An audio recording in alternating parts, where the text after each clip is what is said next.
Guys, hirap dito mag-work sa gawaan ng pyramid. Si foreman dito, grabe, magpa-OT.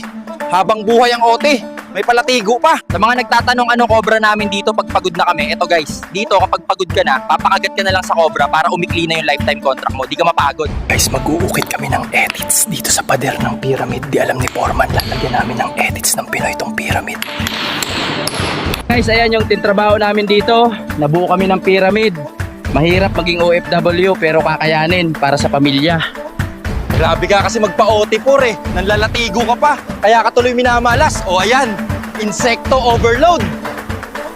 Guys, mag-uukit kami ng tarob dito sa pader ng pyramid para malito ang mga archaeologists sa future kung ano to. Di nila alam, tarob lang pala. Guys, na-scam kami. Sabi magkakapera kami. Pyramiding scam pala. Literal pala to. Papagawain kami ng pyramid.